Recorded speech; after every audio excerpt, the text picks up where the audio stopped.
That's the number one rule is don't even try. This is that dangerous. CBS's David Begnaud tells us that's no exaggeration. In some places you have cars that are underwater. You can't even see that they're abandoned in the street. You have other places where the street has just washed away. You've got buildings where water runs through it, not around it, but through it. National Weather Service forecaster Bob Oravec says the rain is still coming down. We continue to see some very heavy rainfall affecting mostly South Carolina and extreme southeastern North Carolina. Rainfall totals as of this morning are over 2 feet in places along the Carolina coast. Flooding is blamed for as many as 9 deaths in North and South Carolina. Searchers have spotted debris from the cargo ship that disappeared in the eye of Hurricane Joaquin more than 3 days ago, but there's no trace. It's very difficult, but I have to tell you that it is so supportive to be with people that are going through the same thing that we are.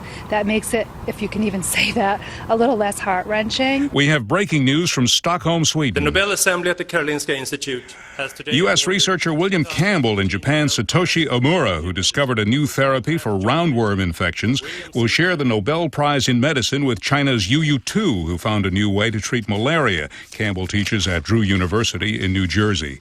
There's late word from Seoul that a South Korean student who attends New York University has been released from custody in North Korea. The FBI, out of an abundance of caution, has notified colleges in the Philadelphia area about threats of violence that were posted on social media on campus. It makes me feel a little bit unsafe. I mean, I have class in the middle of the day. Grief counselors will be on hand today in Roseburg, Oregon, to help students deal with the mass shooting last week at a community college that left 9 people dead.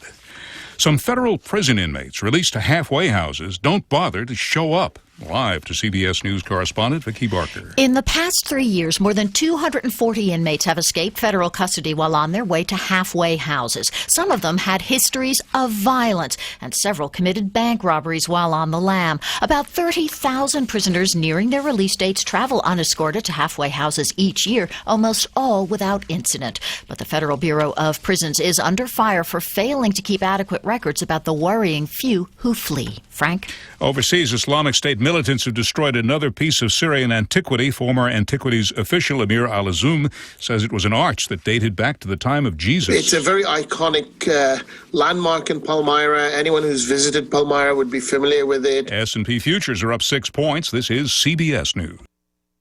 This is Charles Osgood. Tax compliance can be a pain for businesses. That's why Avalara is a cloud-based solution that handles tax for all kinds of business transactions and for businesses of all sizes. Avalara's software already integrates with your accounting, e-commerce, and point-of-sale systems. It's awesome how Avalara makes tax compliance so much easier. Find out how the good people at Avalara can help you at avalara.com. This is Charles Osgood. Give your employees the power to do their best work with new high-performance systems from Dell. The XPS 13 laptop from Dell features the world's first virtually borderless Infinity Edge display. Outfitted with the latest Intel Core processors, you and your team can cut your downtime in half and boost your productivity with 4 times the performance.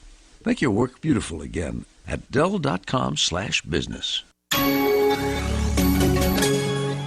Delaware 105.9 news time is 6:04. And the news brought to you by Halpern Eye.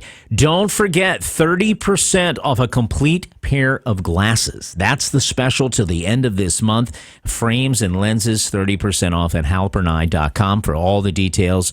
Kelly, good morning. Thank you, Dan. There's good news and bad news again this morning. We've been following this nor'easter and the track of Hurricane Joaquin for, 5 or 6 days now.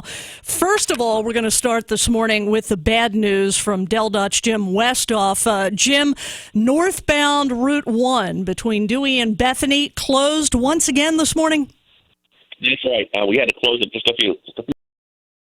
We've had a lot of, tidal water coming in and out, so we've had to open and close the road repeatedly, all weekend, and we sure appreciate everyone's patience with that.